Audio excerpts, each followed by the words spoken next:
नमस्ते। आज हामी एउटा निकै महत्त्वपूर्ण विषयमा कुरा गर्दैछौँ। यो अहिले सहकारी क्षेत्रमा निकै चासोको विषय पनि बनेको छ नेपालमा। बचत तथा ऋणको मुख्य कारोबार गर्ने सहकारी संस्थाहरूको दर्ता र अभिलेखीकरणको जुन नयाँ प्रक्रिया आएको छ त्यसबारे हामीसँग राष्ट्रिय सहकारी नियमन प्राधिकरणले भर्खरै जारी गरेको बचत तथा ऋणको मुख्य कारोबार गर्ने सहकारी संस्थाको दर्ता अभिलेखीकरण मापदण्ड 2082 बारे केही जानकारी छ। आज हाम्रो लक्ष्य चाहिँ यो नयाँ नियमहरू किन आए, यिनीहरूमा के कुरा छन् र यसले सहकारी संस्था अनि तिनका सदस्यहरूलाई कस्तो असर पर्ला भन्ने कुरा अलि सरल तरिकाले बुझ्ने प्रयास गर्ने हो। सुरु गरौँ है त। पहिलो प्रश्न त यस्तो अलि कडा खालको नियम किन चाहियो होला अहिले? हो, यो प्रश्न एकदमै सान्दर्भिक छ। तपाईले भने जस्तै यो मापदण्ड सहकारी ऐन 2074 ले दिएको अधिकार प्रयोग गरेर बनाइएको हो। यसको पछाडिको मुख्य उद्देश्य चाहिँ बचत तथा ऋण सहकारीहरू जो विशेष गरी अलि ठूलो वित्तीय कारोबारमा संलग्न छन् नि, उनीहरूको नियमन अनि अनुगमन र सुपरिवेक्षणलाई अझ प्रभावकारी बनाउनु नै हो। सायद विगतका केही अनुभवहरू अनि सहकारी क्षेत्रमा देखिएका जोखिमहरूलाई हेरेर समग्रमा सुशासन बढाउन यो आवश्यक देखिएको हुन सक्छ। सुशासन र जोखिम न्यूनीकरणको लागि ठिक छ। त्यसो भए यो मापदण्डले काम कसरी गर्छ त? सुरुमा केही यसमा प्रयोग भएका शब्दहरूबाटै जाउँ न। जस्तो अभिलेखीकरण भन्ने शब्द छ। सामान्य अर्थमा त रेकर्ड राख्नु होला, तर यहाँ यसको खास मतलब के हो? यहाँ अभिलेखीकरणको अर्थ अलि फराकिलो छ। तपाईले भने जस्तो खाली कागजपत्र थुपार्नु मात्रै होइन। यो सहकारी ऐन र यो नयाँ मापदण्ड अनुसार एउटा एकदमै व्यवस्थित प्रक्रिया हो। यसले के गर्छ भने बचत तथा ऋणको मुख्य कारोबार गर्ने सहकारीहरूलाई नियामक निकाय मतलब राष्ट्रिय सहकारी नियमन प्राधिकरणको दायराभित्र ल्याउँछ। उनीहरूको एउटा औपचारिक पहिचान, उनीहरू कसरी चलिरहेका छन्, वित्तीय अवस्था कस्तो छ भन्ने कुराको रेकर्ड राख्ने र नियमित अनुगमन गर्ने एउटा आधार बनाउँछ यो प्रक्रियाले। एउटा सिस्टममा ल्याउने कुरा भयो। अनि अर्को शब्द छ मुख्य कारोबार। के सबै किसिमका सहकारीले यो प्रक्रियामा जानुपर्छ कि खास प्रकारकाले मात्रै? यो पनि एकदम महत्त्वपूर्ण प्रश्न हो।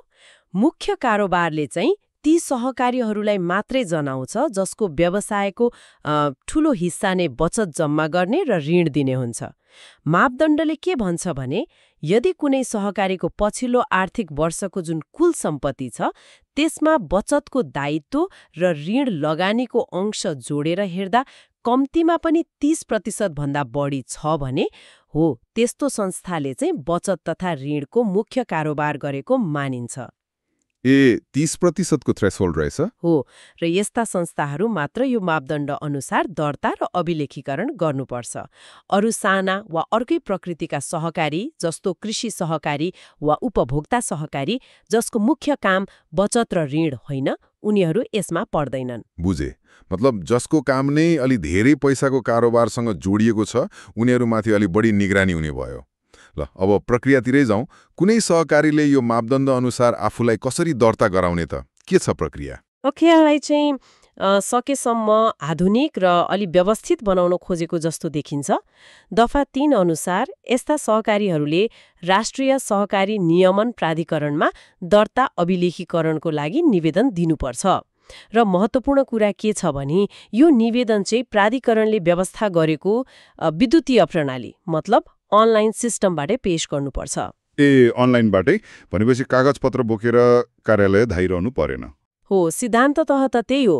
अनुसूची 1 मा तोकिएका सबै विवरणहरू भरेर अनलाइनबाटै बुझाउनु पर्ने हुन्छ। यसले प्रक्रिया अलि छिटो, छरितो र पारदर्शी पनि हुन्छ कि भन्ने अपेक्षा होला। राम्रो कुरा हो त्यो त। अनि शुल्क नि दस्तुर लाग्छ कि लाग्दैन? लाग्छ। निवेदन दिएको 60 दिनभित्र तोकिएको दस्तुर तिर्नुपर्छ र यो दस्तुर तिर्ने काम पनि विद्युतीय प्रणालीबाटै मतलब अनलाइनबाटै प्राधिकरणले तोकेको ब्याङ्क खातामा जम्मा गर्नुपर्ने व्यवस्था छ। कुन ब्याङ्कमा हो खाता? खाता चाहिँ राष्ट्रिय वाणिज्य ब्याङ्क पुलचोक शाखामा रहेको प्राधिकरणको खाता हो। अनुसूची 2 मा खाता नम्बर नै दिएको छ। अच्छा, अनि शुल्क कति लाग्छ त? सबैलाई एउटै हो कि फरक फरक छ? होइन, एउटै छैन। शुल्क चाहिँ संस्थाको वित्तीय आकार अनुसार फरक फरक तोकिएको छ। यो संस्थाको गत आर्थिक वर्षको जुन लेखा परीक्षण भएको वित्तीय विवरण हुन्छ नि हो त्यसैको आधारमा कुल सम्पत्ति वा कुल पुँजी तथा दायित्व कति छ त्यसअनुसार निर्धारण हुन्छ। अनुसूची 2 मा यसको स्पष्ट तालिका नै छ। कस्तो खालको छ त त्यो तालिका? मोटामोटी कति पर्छ सानो ठुलो संस्थालाई?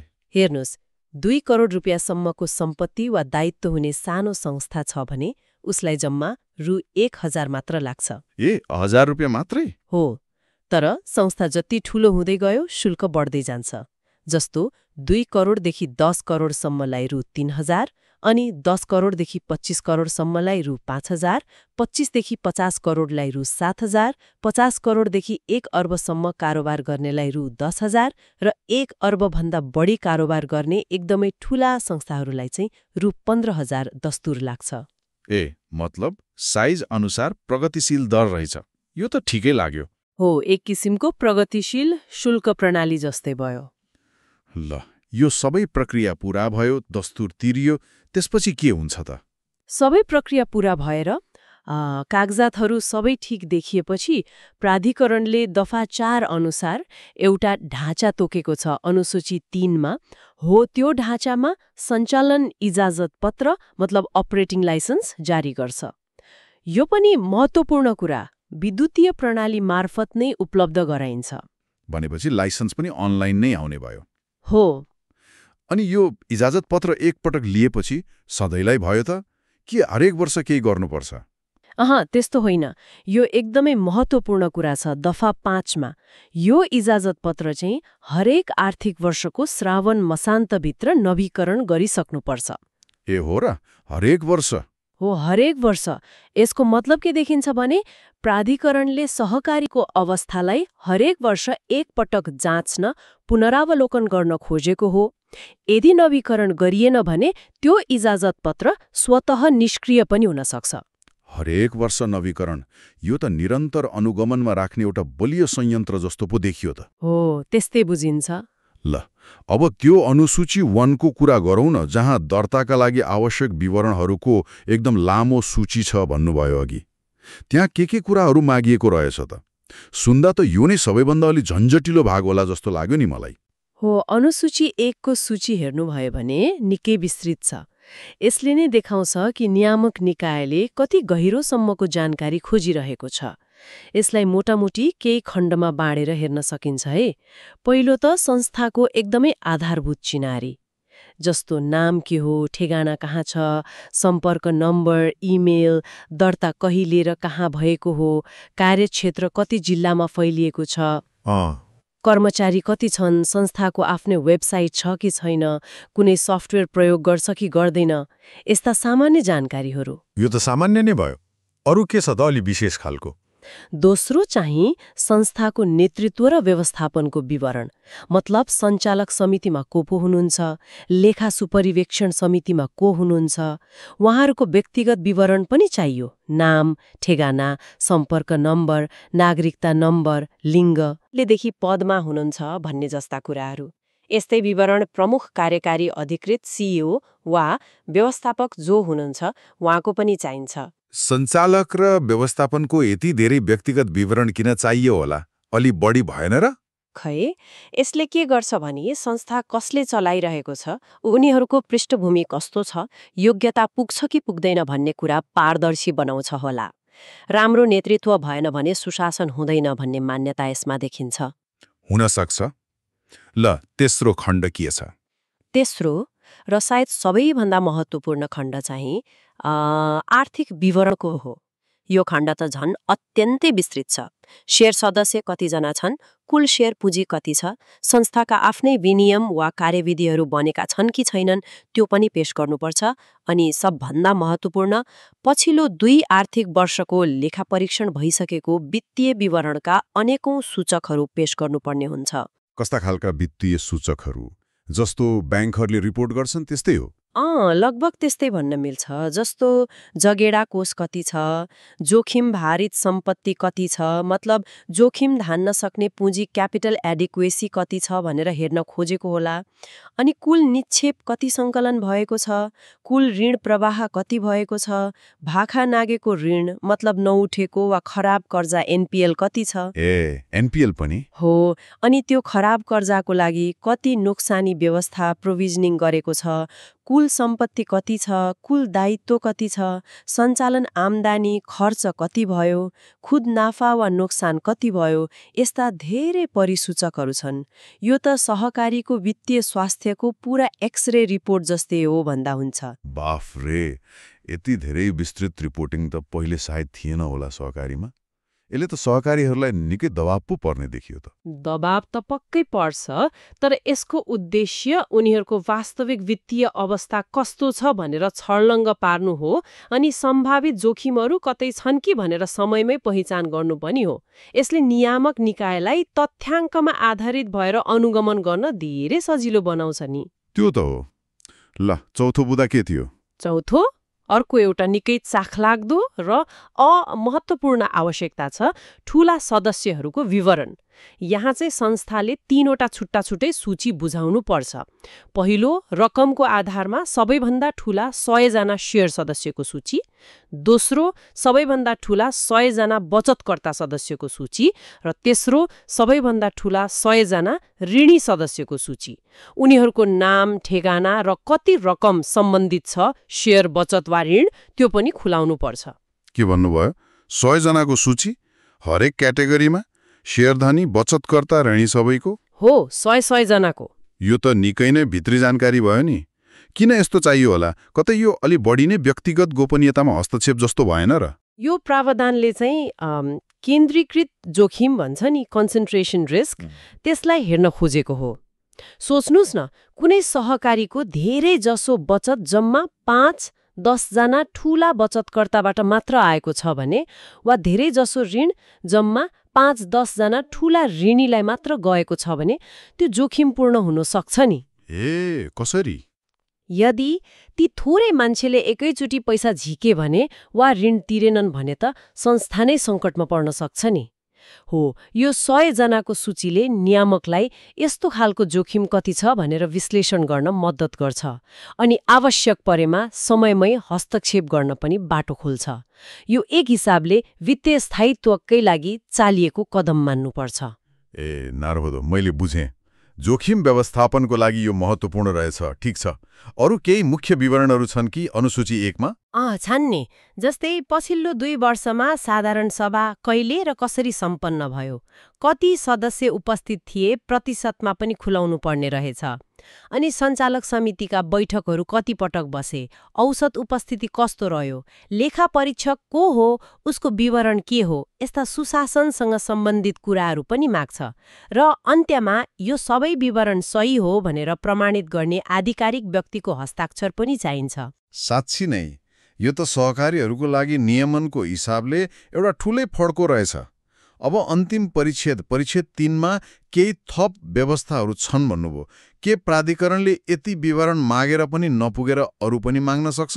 सक्छ। दफा 6 ले प्राधिकरणलाई त्यो अधिकार दिएको छ। यदि आवश्यक ठान्यो भने प्राधिकरणले सहकारी संस्थासँग दर्ता, अभिलेखीकरण र इजाजत पत्रसँग सम्बन्धित थप अरू विवरणहरू पनि माग्न सक्छ। र मागेको विवरण उपलब्ध गराउनु संस्थाको कर्तव्य हुनेछ भनेर पनि लेखिएको छ। यसले नियामकलाई अलि बढी लचकता दिएको देखिन्छ। अनि के यो मापदण्ड सधैँ यही रहन्छ त कि पछि परिवर्तन पनि हुन सक्छ? परिवर्तन हुन सक्छ। दफा 7 ले प्रष्टै भनेको छ, प्राधिकरणले आवश्यकता अनुसार यो मापदण्ड हेरफेर गर्न सक्छ।